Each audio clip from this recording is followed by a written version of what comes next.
하나님께서 지으신 모든 것이 선함에 감사함으로 받으면 버릴 것이 없나니 하나님의 말씀과 기도로 거룩하여 짐이라. 아멘. 하나님 감사합니다. 예배로 모였습니다. 이 시간도 부족한 저희들을 붙들어 주셔서 성령께서 주장해 주시고 온전한 예배로 하나님께 영광을 돌리고 또 은혜의 자리로 나아가는 이 시간 저희 모두 되게 하여 주옵소서. 예배의 시종을 의탁합니다. 존귀하신 예수 그리스도의 이름으로 기도하옵나이다. 아멘.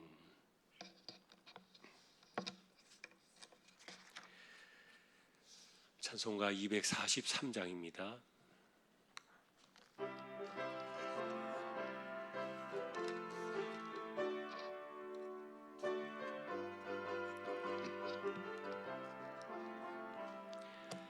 저 요단강 건너편에 화려하게 베는 집, 나를 위해 예비하신 집일세. 강가에는 생명나무 꽃이 만발하였네. 주의 얼굴 그곳에서 배우리. 주의 얼굴 배우리. 주의 얼굴 배우리. 슬픔 하나도 없고 금빛 찬란한 데서 구속하신 주의 얼굴 배우리. 주가 내게 부탁하신 모든 역사 마친 후 예비하신 그곳에서 쉬겠네. 성도들이 주의 영광 할렐루야 부를 때 나의 음성 그 노래에 합하리. 주의 얼굴 배우리. 주의 얼굴 배우리. 슬픔 하나도 없고 금빛 찬란한 데서 구속하신 주의 얼굴 배우리. 먼저 떠나 그곳에 간 사랑하는 친구들 나를 기다리고 있으리로다. 세상 길을 다 간 후에 나도 거기 올라가 그 집에서 우리 함께 살겠네. 주의 얼굴 배우리. 주의 얼굴 배우리. 슬픔 하나도 없고 금빛 찬란한 데서 구속하신 주의 얼굴 배우리. 이 세상에 머물 동안 주의 일을 힘쓰며 주의 구원함과 은총 전하고 나의 생명 마치는 날 저 본향에 올라가 주의 얼굴 그곳에서 배우리. 주의 얼굴 배우리. 주의 얼굴 배우리. 슬픔 하나도 없고 금빛 찬란한 데서 구속하신 주의 얼굴 배우리. 아멘. 전영희 권사님 기도하시겠습니다.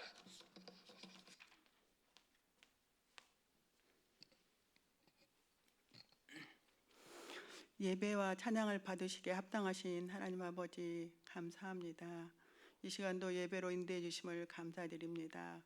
하나님의 은혜가 아니면 하루도 살 수 없는 연약한 존재인 것을 알면서도 하나님 아버지 저희들은 겸손하지도 못하고 전적으로 하나님을 의지하지도 못한 연약함이 있음을 주님 앞에 고백하오니 저희들을 긍휼히 여겨 주시고 주님의 십자가의 보혈의 피로 깨끗게 하여 주셔서 이 시간 예배하기에 부족함 없는 심령들이 다 되게 하여 주시옵소서. 한 주간도 돌아볼 때 하나님 정말 평범한 일상이 그래도 그리워지고 하나님 아버지 우리가 하나님의 은혜가 아니면 살 수 없음을 아버지는 고백할 수밖에 없습니다. 하나님 이 땅을 불쌍히 여겨 주시옵시고 하나님 아버지 코로나로 인해서 아버지 속히 아버지 저희가 안정된 나라가 될 수 있도록 주님 인도하여 주시옵소서. 정말 경제에도 하나님 불안한 가운데 있고 또 쉼없이 아버지는 발생하는 저 코로나에서 저희들이 불안하고 삶이 위협받고 있습니다. 주님이시여 참으로 긍휼히 여겨 주시고 먼저 믿는 저희들이 하나님 정말 깨어서 기도하게 하여 주시며 또 하나님의 뜻을 헤아리게 부족함 없도록 주님 인도하여 주시옵소서. 또 믿지 않는 자들에게는 하나님 이번 기회를 통하여서 하나님을 의지하고 하나님을 찾을 수 있는 귀한 계기가 될 수만 있도록 하나님 인도하여 주시옵소서. 또 우리의 기도를 아버지는 기뻐 받으시며 응답하신 하나님 아버지 우리 몸뚱 교회를 지금까지 인도해 주신 하나님께 감사드립니다. 우리 교회가 정말 시대적 사명을 감당하는 교회가 되게 하여 주시고 이군 등에 좋은 소문 나서 주님의 역사가 넓어지는 귀한 계기가 될 수 있도록 하나님 인도하여 주시옵소서. 오늘 또 단위에 세우신 우리 목사님 늘 강건하게 붙잡아 주시고 목회 여정 가운데 주님 함께하여 주시며 교회를 향한 그 비전들 가운데 하나님 동행하여 주셔서 모든 것이 하나님이 함께하심으로 아버지 안에 성령 충만한 가운데 형통할 수 있도록 주님 인도하여 주시옵소서. 하나님 또 우리 성도들 간에 서로 사랑하게 부족함 없는 우리 교회가 되게 하여 주시고 아버지 서로를 배려하며 또 이번 기회를 통하여서 우리들의 삶이 좀 더 이타적으로 아버지 하나님 변화될 수 있도록 도와주시고 그러한 것들이 우리의 인격이 될 수 있도록 하나님 또한 인도하여 주시옵소서. 또 우리 선교지도 주께서 함께하여 주시고 하나님 저 선교 사역을 감당하는 아버지 우리 선교사님들 먼저 위로하여 주시며 하나님의 선한 뜻이 있을 것을 믿으며 하나님 아버지 정말 더 잘 준비하고 또 점검하여서 하나님 때에 아버지 더욱더 힘있게 일하시는 모든 선교지가 될 수 있도록 하나님 인도하여 주시옵소서. 우리 교회 모든 부서들을 하나님 기억하여 주시며 또 온전하게 회복될 수 있도록 도와주시고 또 예배도 하나님 아버지 온 성도들이 다 나와서 예배하게 부족함 없도록 정말 믿음을 지키며 서로를 세원하게 부족함 없는 우리 교회가 되게 하여 주시옵소서. 또 이 시간도 저희들이 말씀 들을 때에 하나님 마음 문이 열려서 아멘으로 받게 하여 주시고 그 말씀이 우리의 삶에 또 힘이 될 수 있도록 하나님 인도하여 주시옵소서. 예배 가운데 함께해 주실 하나님을 인하여 감사를 드리며 우리를 죄에서 구원하신 예수님 이름으로 감사하며 기도 올려옵나이다. 아멘.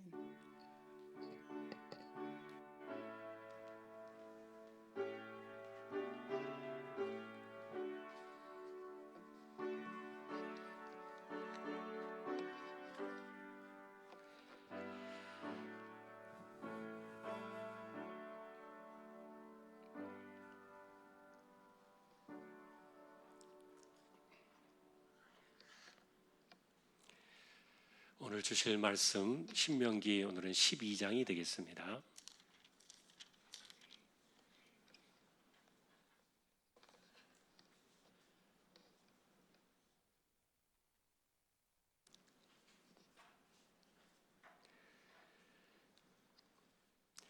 신명기 12장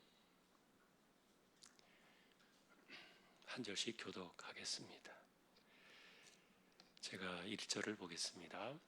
내 조상의 하나님 여호와께서 내게 주셔서 차지하게 하신 땅에서 너희가 평생에 지켜 행할 규례와 법도는 이러하니라.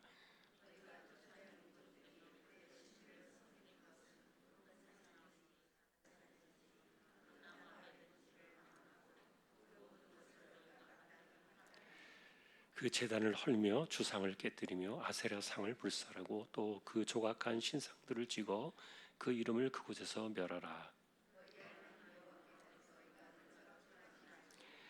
오직 너희 하나님 여호와께서 자기의 이름을 두시려고 너희 모든 지파 중에서 택하신 곳인 그 계실 곳으로 찾아 나아가서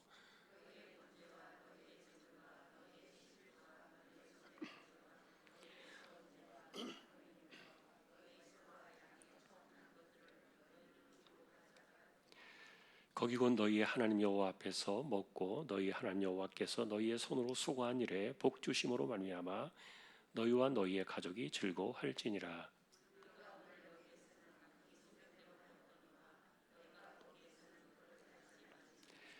너희가 너희 하나님 여호와께서 주시는 안식과 기업에 아직은 이르지 못하였거니와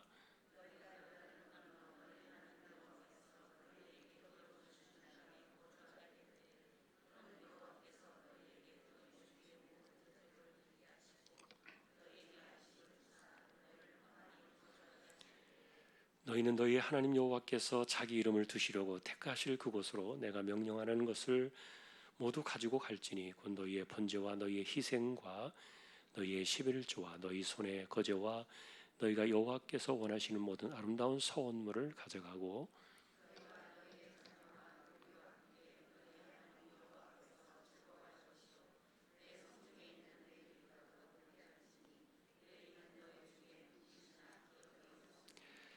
너는 삼가서 내게 보이는 아무 곳에서나 번제를 드리지 말고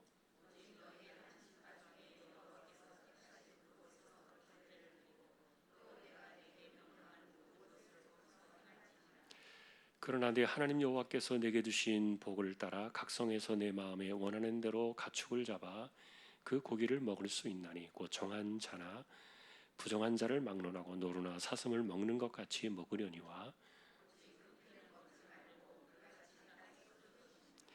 너는 곡식과 포도주와 기름의 11조와 내 소와 양의 처음 난 것과 내 소원을 갚는 예물과 내 낙헌 예물과 내 손의 거제물은 내 각성에서 먹지 말고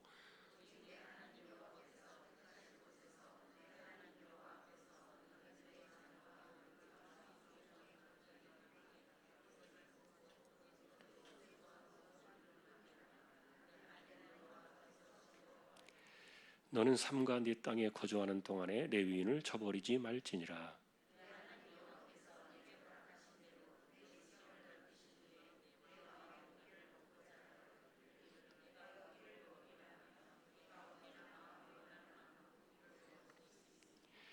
만일 내 하나님 여호와께서 자기 이름을 두시려고 택하신 곳이 내게서 멀거든 내가 네게 명령한 대로 너는 여호와께서 주신 소와 양을 잡아 네 각성에서 네가 마음에 원하는 모든 것을 먹되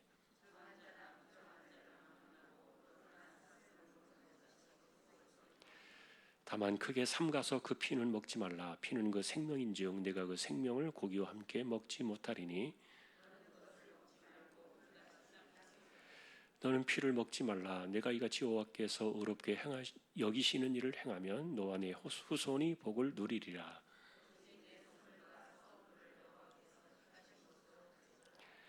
네가 번제를 드릴 때에는 그 고기와 피를 네 하나님 여호와의 제단에 드릴 것이요 네 제물의 피는 네 하나님 여호와의 제단 위에 붓고 그 고기는 먹을지니라.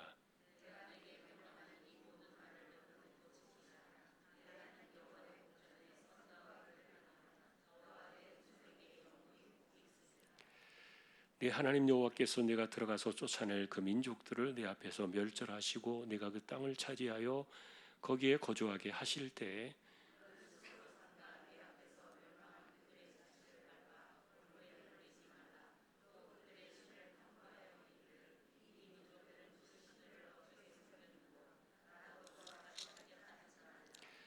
네 하나님 여호와께는 네가 그와 같이 행하지 못할 것이라. 그들은 여호와께서 꺼리시며 가증히 여기시는 일을 그들의 신들에게 행하여 심지어 자기들의 자녀를 불살라 그들의 신들에게 드렸느니라.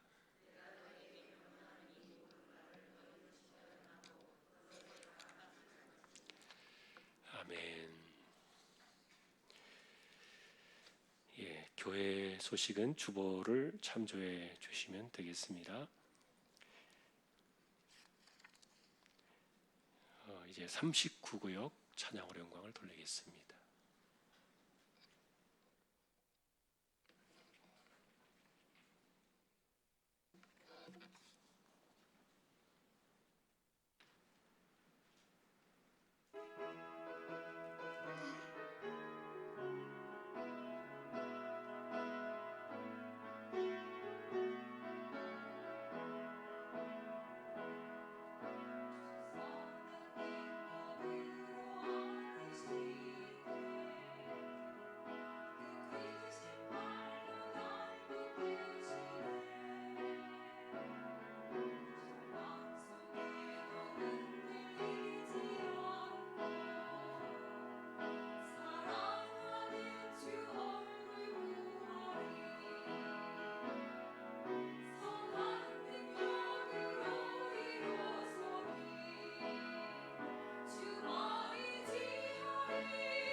하나님 감사합니다. 39구역을 세워주셨습니다. 하나님께서 구역의 식구들을 지켜주시고 함께하지 못한 분들에게도 은혜를 더하시며 또한 올 한 해에도 믿음으로 더욱더 굳건히 든든히 서가는 구역의 가족들 다 되게 하여 주옵소서.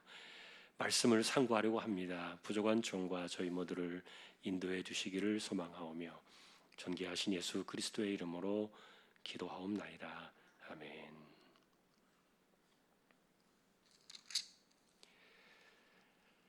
예, 12장은 1절에 보니까 가나안 땅에 들어가거든 평생에 지켜 행할 규례와 법도라 이렇게 시작을 합니다. 그래서 12장은 이스라엘 백성들이 가나안 땅에서 이후에 평생 지켜야 될 그 중요한 규례를 이제 말하게 되는데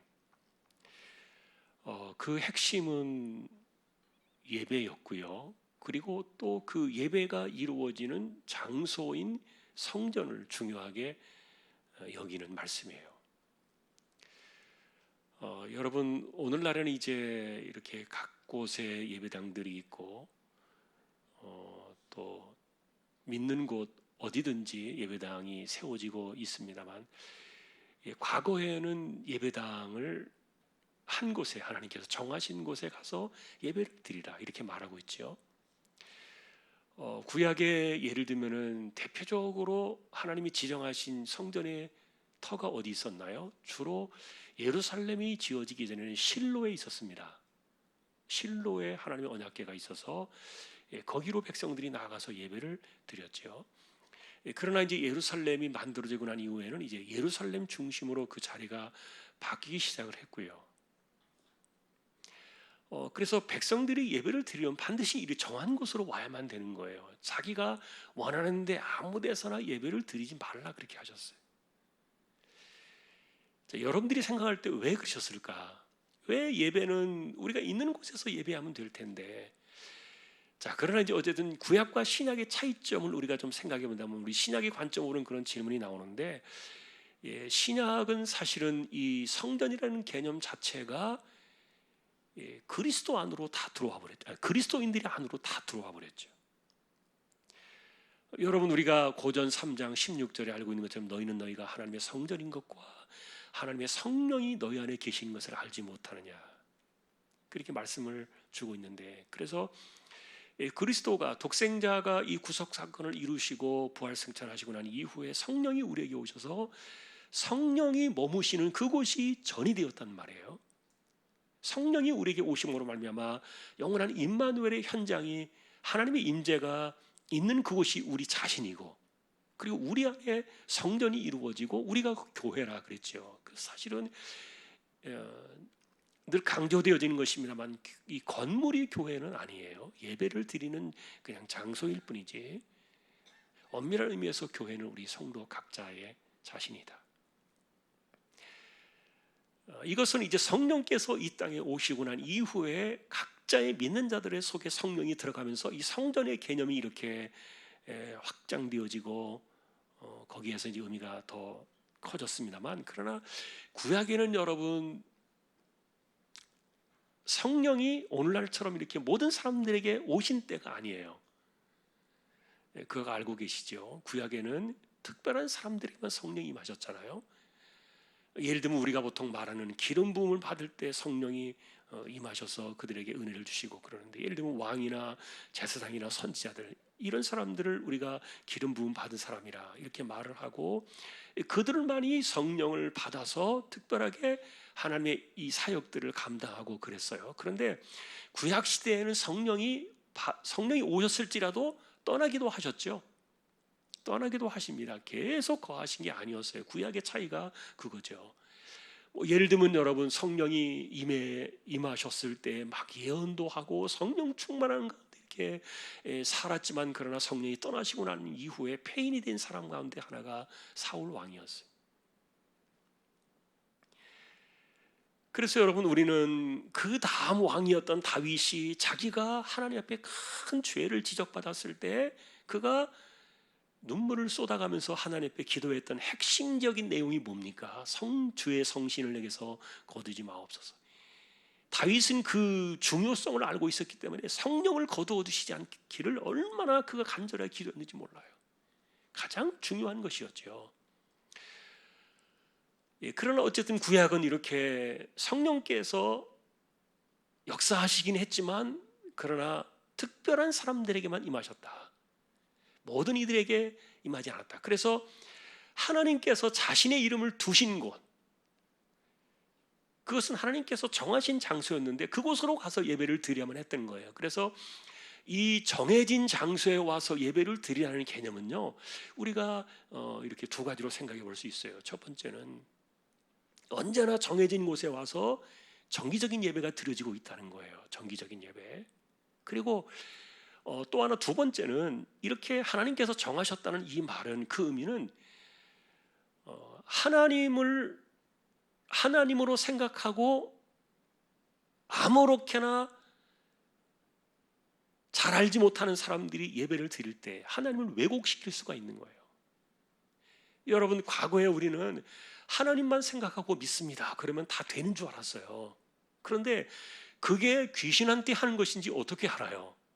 이름만 하나님인데 하나님께 예배한다고, 하나님께 기도한다고 말하는데 그게 귀신한테 가는 건지 어떻게 아냐고요. 그러면 그것을 우리가 어떻게 분별하느냐? 계시해 주신, 성경에 계시해 주신 그대로 하나님을 따라가야만 그게 하나님을 섬기는 거예요. 자, 문제는 뭐냐 하면은, 자, 그래서 우리가 이제 이 문제를 놓고 풀어볼 때 사람들이 모여서 살아가는 환경 속에는 문화나 문명이라는 것이 만들어진다 그랬죠. 삶의 습관이 만들어지는 거예요. 그런데 이 모든 삶의 습관을 만들어 놓는 그 기본적인 바탕은 뭐냐면 종교입니다. 이걸 제가 문명이라 말씀을 드렸고요. 그래서 사람이 살고 있는 그 모든 삶의 그 위에 지워진 것의 그 뿌리를 보면은 종교가 있는데, 어떤 종교의 영향을 받아서 그들이 그 삶을 그렇게 만들었는가 하는 것을 우리가 볼 수 있는데요. 실제로 하나님을 잃어버리고 타락한 이후의 세대의 모든 사람들이 사는 곳에는 하나님을 알지 못하기 때문에 자기들이 신을 만들어 놓은 거죠. 그게 우상 아닙니까? 보이지 않는 신이든 보이는 신이든 어쨌든 가능하면 눈에 보이는 신을 만들기 위해서 수많은 조각상들을 만들었어요. 돌로 만들어서 다산을 비는 그런 그 신을 만들기도 하고, 이 아세라 여신 같은 경우에는 특별히 나무로 만들어진 그 목각의 신이기도 하고 그랬는데, 뭐 바알신, 농사의 신 이런 거죠. 예, 사람들이 이렇게 수많은 신들을 만들어 놓고 그 신을 통해서 나름대로의 그 종교적인 행위를 하는 거예요. 그 신을 섬기는 거죠. 그리고 그 신을 섬기는 어떤 그 소위 말하는 제사장 같은 역할을 하는 그런 사람들도 만들어지는 거예요. 그리고 그들이 하는 말들이 영향을 받아요. 그런데 그들이 하는 말이 뭐냐? 자기가 섬기는 신으로부터 받은 그 계시나 신으로부터 받은 그 생각들을 사람들에게 심어주는 거죠. 그래서 그 심어진 생각들이 결국은 사람들의 습관으로 들어가고 머릿속에 들어가고 생활을 결정짓고, 그리고 그들의 그 전통과 관습을 만들어버려요. 여러분, 이런 점에서요, 우리 기독교인들이 사실은 조심해야 될 것 가운데 하나가 조선의 유교 사상이에요. 500년 동안 뿌리 깊은 유교 사상이 들어와 있어요.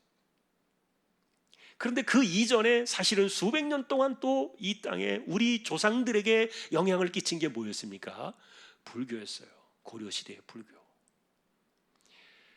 조선시대에는 조선 500년 동안에 이 불교를 완전히 다 없애려고 했지만 없앨 수가 없었죠. 왜냐하면 이미 뿌리 깊게 속으로 다 들어가 있었기 때문에. 그리고 곳곳에 절이 있고 사원이 있는데 이미 거기에 사람들이 물들어 있고 길들여 있는데 이걸 어떻게 빼내냐고요. 빼낼 수가 없었어요. 빼내려고 하면 어떻게 해야 돼요? 그들을 다 죽여야 되는 거예요.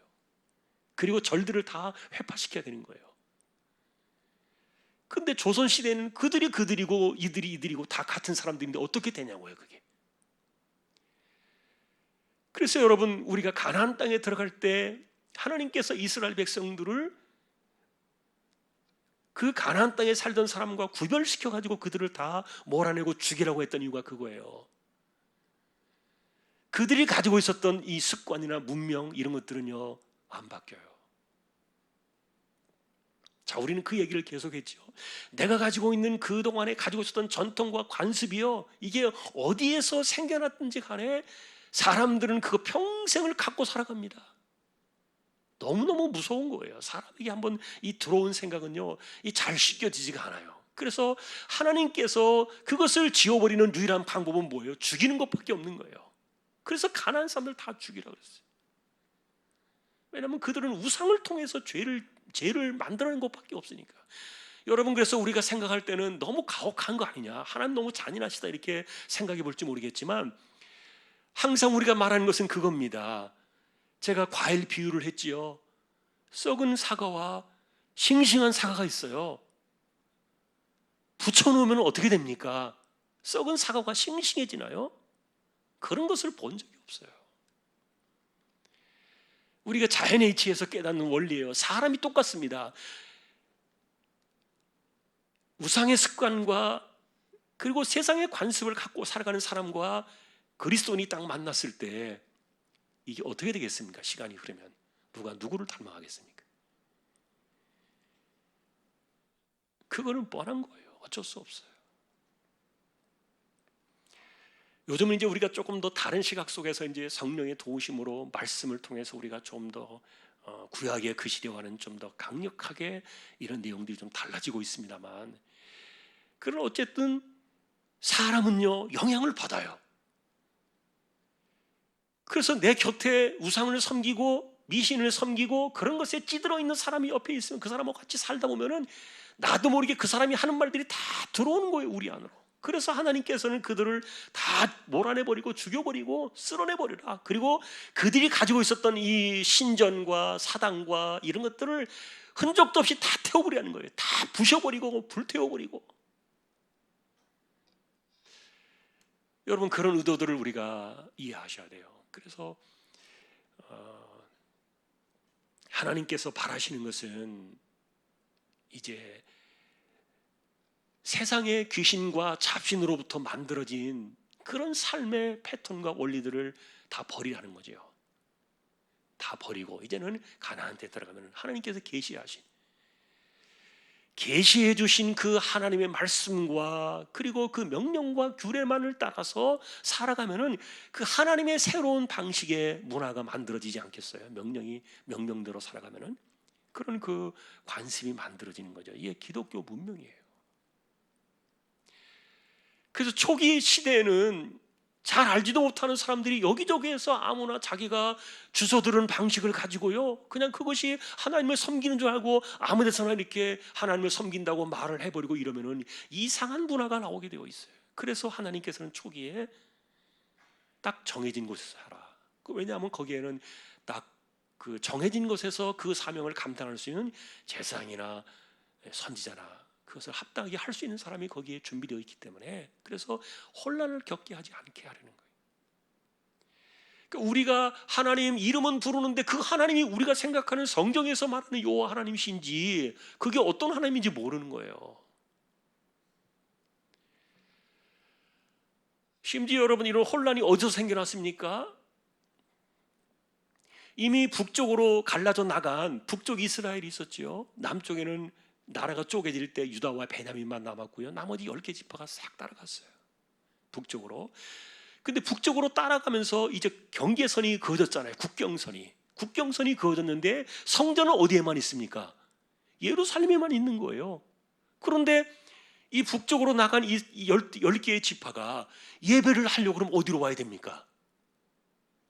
예루살렘으로 와야 되는 거예요. 남쪽으로 내려와야 되는 거예요. 남의 나라로 가는 거예요. 그러니까 백성들은 다 같이 살던 형제요, 민족이고 같은 그런 하나님의 백성이니까 왔다 갔다 하는데 거부감이 없어요. 그러나 그들을 이용해서 통치라는 정치 세력들의 입장에서는 불안한 거예요. 이 사람들이 예루살렘을 따라 자꾸 왔다 갔다 하면서 그렇게 되다 보면 남쪽 나라에 싹 붙어버릴 수 있으니까. 그래서 어떻게 한 겁니까? 그들이 국경을 폐쇄하면서 그 대신에 장소를 만들어줘야 되니까 그 국경 쪽에 있는 남쪽에 사마리아 쪽에 하나 놓고 그 다음에 북쪽에서 있는 사람, 멀리 있는 사람이 오기 힘드니까 단에다가도 그 신전을 만들어 놓은 거예요. 이게 북쪽 이스라엘이 망하게 되는 원인이 된 겁니다. 자기들끼리 예배당을 만들어 놓고 그래 놓고 그것이 하나님을 섬기는 것이라고 그렇게 세월을 살다 보니까 사람들을 예루살렘으로 내려가지 못하게 하니까 예루살렘에서는 무엇이 진행되고 있습니까? 모세를 통해서 하나님께서 계시하신 그 하나님 말씀과 법칙들이 그대로 실현되고 있는데, 그런데 그쪽에는 뭐가 있어요? 북쪽 이스라엘은 두 개의 예배당을 만들어 놨지만 그 두 개의 예배당이 제대로 된 하나님의 말씀과 그리고 계시하신 그 하나님을 그들이 가르칠 수 있었겠냐고요? 안 됩니다. 그러니까 시간이 지나니까 예를 들면 열왕기상 그 18장에 어떤 일이 일어났습니까? 우리가 알고 있는 그 엘리야라는 대선지자가 이스라엘 백성들을 상대로 갈멜산에서 진짜 누가 하나님인가를 가리는 그런 시합을 했던 거예요. 여러분, 누가 더 센 하나님이냐 이런 거를 말하는 게 아니라 누가 진짜 아브라함 때 계시하셨던 그 하나님이신가를 말하는 거였는데, 북쪽 이스라엘은 그 하나님이 뭘로 바꿔져 있었습니까? 바알로 바뀌어 있었어요. 바알로. 그 하나님이 바알이었다는 거예요, 북쪽 이스라엘에서는. 그런데 남쪽에서만 예루살렘을 중심으로 한 곳에서만 그 하나님이 무슨 하나님이에요? 본래 계시하신 여호와 하나님이었어요. 근데 오랜 시간이 지나다 보니까 북쪽 이스라엘에 있는 사람들은 전부 다 무슨 생각을 했느냐? 아브라함 때, 믿음의 조상 때 하나님께서 부르셔서 아브라함과 이삭과 야곱에게 주셨던 그 언약의 그 하나님이 바알의 하나님이다, 이렇게 생각했던 거예요. 역사가요, 시간이 지나니까 이렇게 뒤집어져 버린 거예요. 하나님이 완전히 탈바꿈해 버렸어요. 계시하신 그 하나님이 아닌 거예요. 그래서 하나님께서 엘리야를 통해서 불을 내리실 때 백성들이 외쳤던 것이 그겁니다. 아, 여호와 그분이 바로 그 하나님이셨구나. 바알이 우리가 생각했던 그 아브라함의 하나님이 아니라 여호와 그 하나님이 진실로 그 언약의 하나님이셨구나. 그거를 외쳤어요. 여러분, 신앙은요, 내 마음대로 내가 하나님을 믿는다고 생각하고 그렇게 예배하면 다 되는 게 아니에요. 안 됩니다.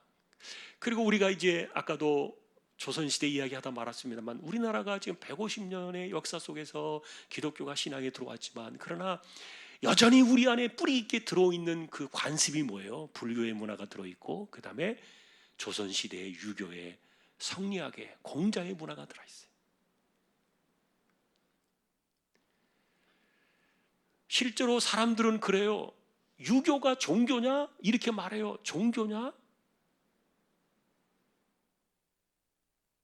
종교는 아니라고 말해요. 유교가 무슨 유학 그럽니다. 유학. 학문이지 무슨 종교냐 그러는데, 그런데 이미 그 유교를 숭상하고 성리학을 숭상하는 이런 사람들 입장에서는요, 공자의 사당을 모셔놓고 신으로 모시고 있어요. 그의 사상이 영향을 끼치는 거예요. 여러분, 공자의 사상이 우리의 삶에 영향을 끼친 게 얼마나 많습니까?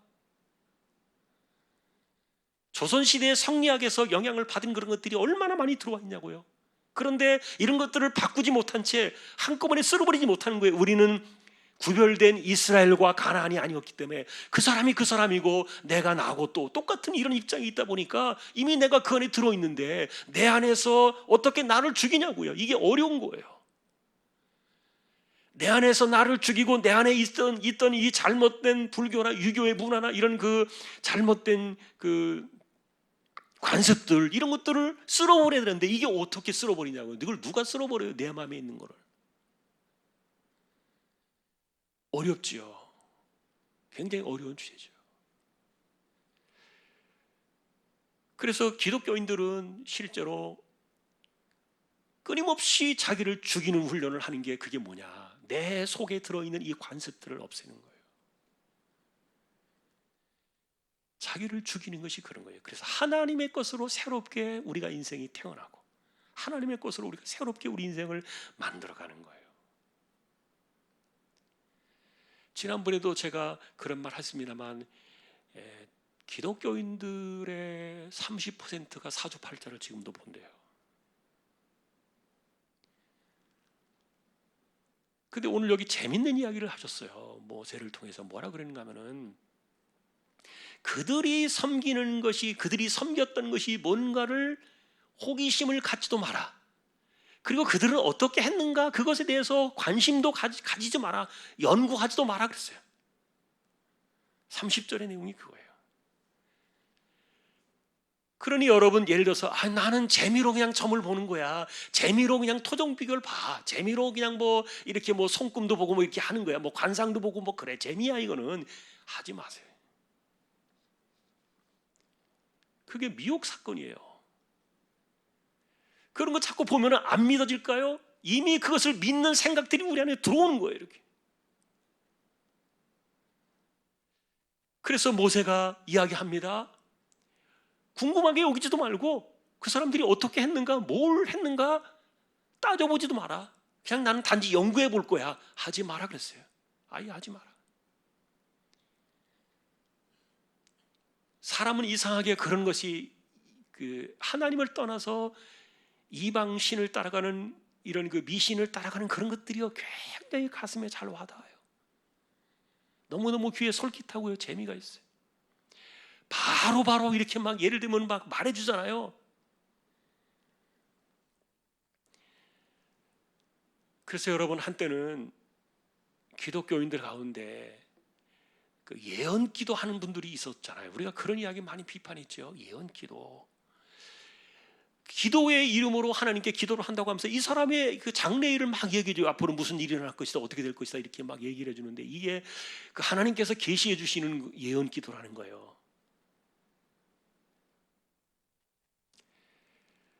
여러분, 그런 일들이 기독교의 문화입니까? 아니에요. 기독교 문화는 한 개인의 이렇게 뭐 기륭을 갖다가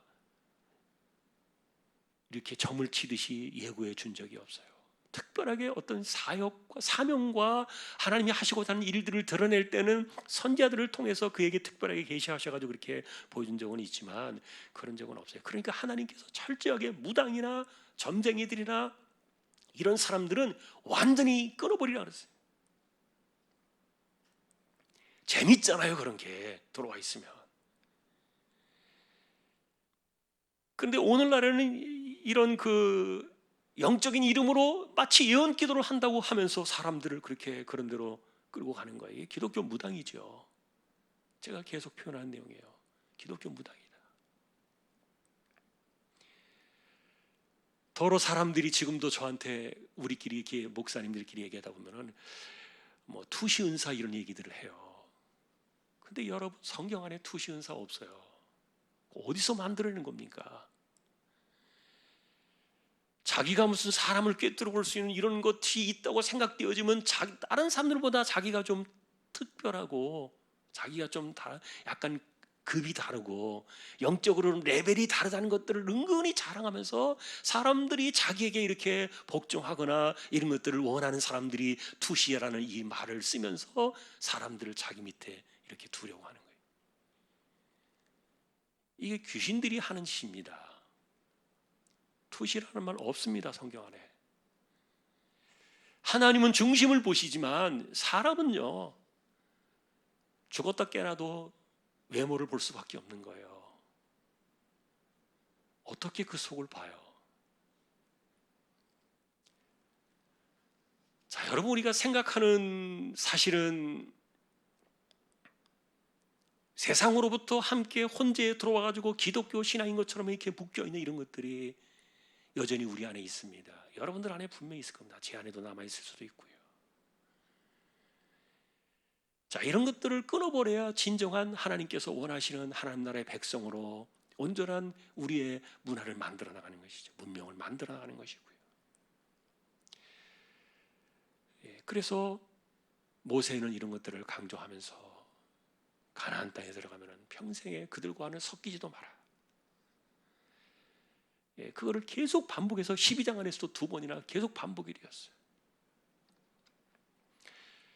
자, 그런데 우리가 이제 특이하게 좀 생각해 봐야 될 것은 고기를 먹고 싶잖아요.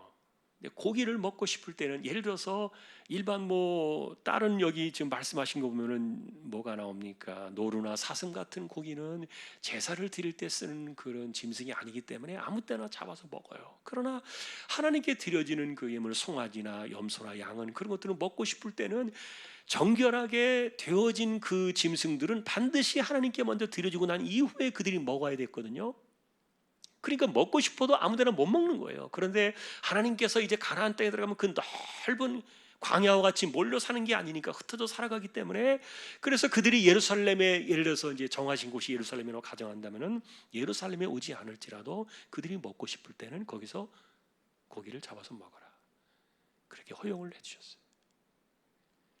하나님께 드려지는 그 제물의 그 짐승이라 그 가축이라 할지라도 먹고 싶을 때는 먹어라. 그러나 다만 피는 먹지 마라. 왜냐하면 여러분, 피는 생명이라고 하셨고, 그리고 그 피를 이렇게 먹지 않고 땅에 물같이 쏟아 부으면서 가리는 것을 하나님께 의로운 행위라 이렇게 말씀하셨는데, 그것은 뭐냐면은 이 생명의 주권자가 하나님이시기 때문에 피를 먹을 때는 내가 그것이 가축이라 할지라도 짐승이라 할지라도 내가 그 생명의 주권자라는 잘못된 생각 속에 빠질 수 있어요. 세상에서 그래서 제일 나쁜 죄 중에 하나가 그거 아닙니까? 사람의 목숨을 끊는 거예요. 정말 무서운 죄 중에 하나죠. 피를 먹지 말라는 말은 그런 것과 비슷한 거예요. 주권을 넘어서서 누군가의 생명을 내가 마음대로 할 수 있다는 이런 잘못된 생각들을 끊어버리는 겁니다. 피는 먹지 마라. 그래서 피는 전부 다 하나님께로 돌렸어요. 하나님 앞에 뿌렸죠. 제단에 뿌립니다. 또 쏟아붓기도 하고요.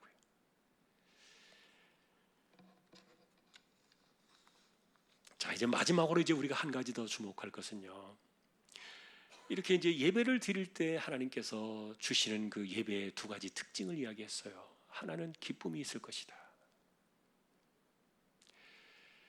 이것은 기쁨은 우리가 기뻐하라는 그런 그 명령을 우리가 스스로 막 일부러 막 웃고 막 그러라는 얘기가 아니라, 하나님께서 예배로 임하는 사람들에게 마음의 기쁨을 줄 것이라는 거예요. 강조가 많이 되었어요. 마음의 기쁨을 주신다.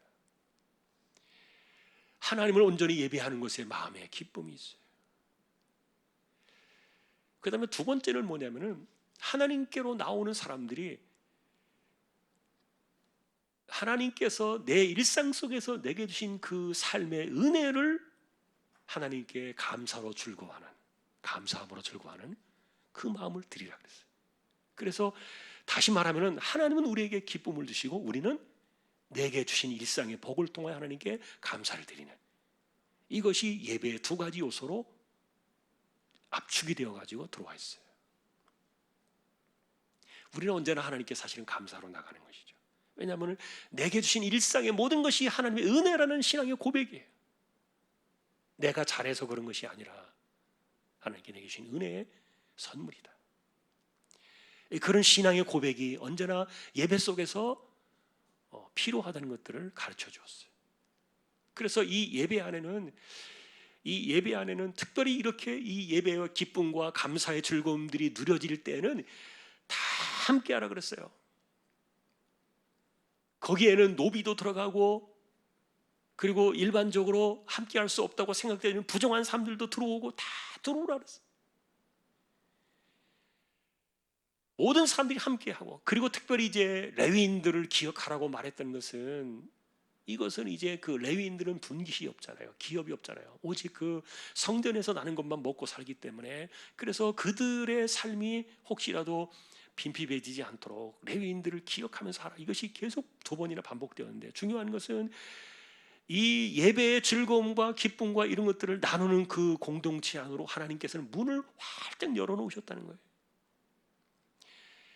과거에는 유대인들 특별한 사람들만, 그런 사람들만 이렇게 이 하나님 앞에서의 기쁨과 즐거움을 누린다고 생각했는데, 실제로 유대인들이 그런 생각을 오랫동안 가지고 있었고요. 그런데 모세를 통해 주신 이 신명기의 12장의 말씀 보면은 그 안에는 모든 사람들에 대한 이 장벽이 다 허물어져 있어요.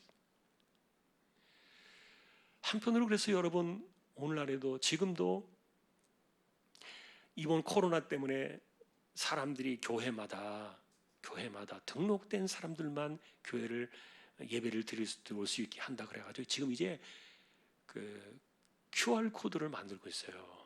큰 교회들이 그걸 하고 있어요. 그러니까 문에다가 이렇게 자기 신분증을 표시하는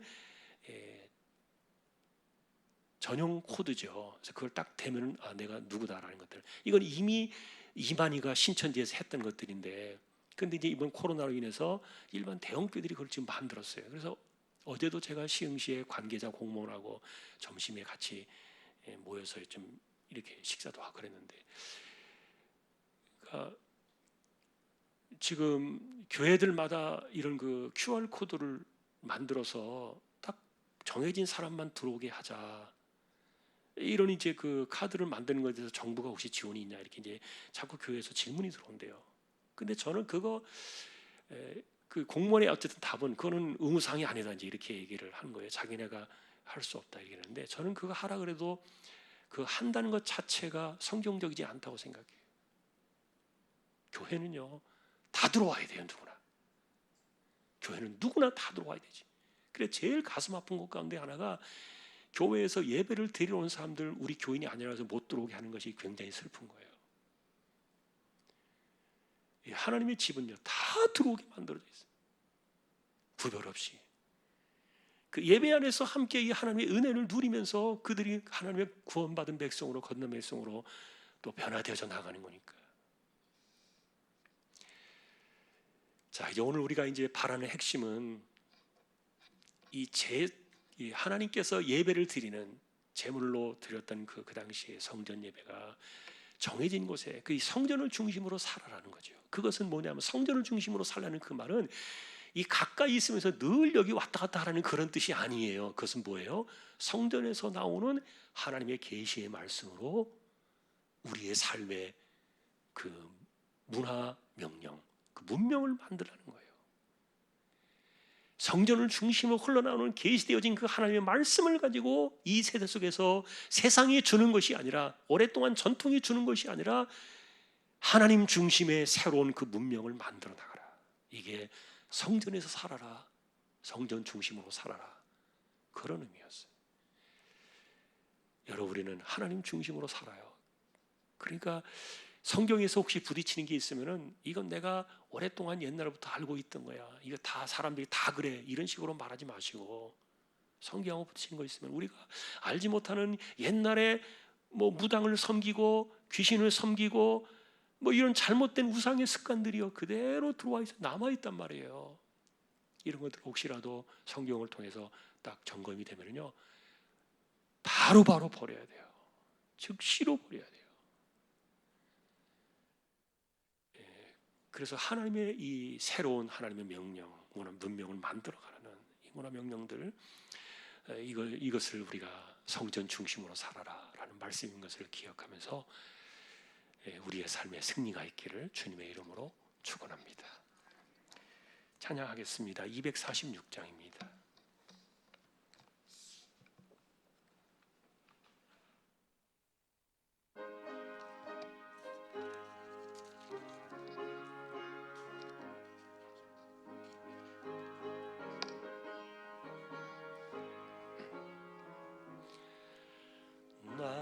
가나안 땅 귀한 성에 들어가려고 내 무거운 짐 벗어버렸네. 죄 중에 다시 방황할 일 전혀 없으니 저 생명 시내가에 살겠네. 길이 살겠네. 나 길이 살겠네. 저 생명 시내가에 살겠네. 길이 살겠네. 나 길이 살겠네. 저 생명 시내가에 살겠네. 그 불과 구름 기둥으로 인도하시니 나 가는 길이 형통하겠네. 그 요단강을 내가 지금 건넌 후에는 저 생명신의 가에 살겠네. 길이 살겠네. 나 길이 살겠네. 저 생명신의 가에 살겠네. 길이 살겠네. 나 길이 살겠네. 저 생명신의 가에 살겠네. 내 주린 영혼 만나로서 먹여주시니 그 양식 내게 생명 되겠네.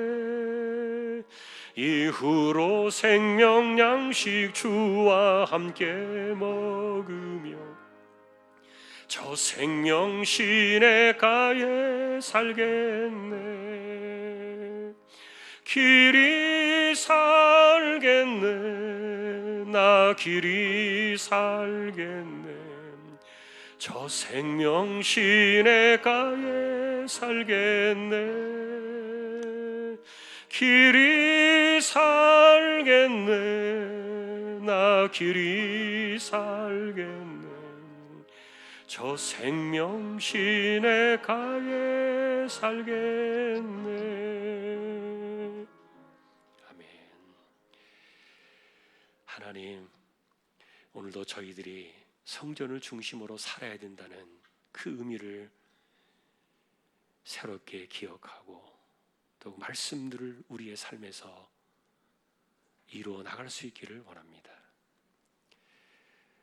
이것은 하나님께서 우리에게 늘 성전에 와서 살라는 얘기가 아니었음을 우리가 기억하고 계시하신 하나님의 말씀과 그리고 주신 이 하나님의 말씀들을 붙잡고 그것을 세상에서 그대로 이루어 나가는 새로운 문명을 만들어 나가라는 거룩한 명령, 그 하나님의 정확한 계시가 성전으로부터 시작되었고 나왔기 때문에 그래서 우리가 그 말씀을 붙잡고 그 말씀대로 세상을 변화시켜 나가며 살아가는 것이 이 땅을 향한 하나님의 거룩한 명령임을 우리가 기억하면서 하나님의 나라를 확장시키고 그리고 하나님의 통치가 이루어지는 거룩한 땅의 백성으로 살아가도록 우리 모두를 붙들어 주십시오.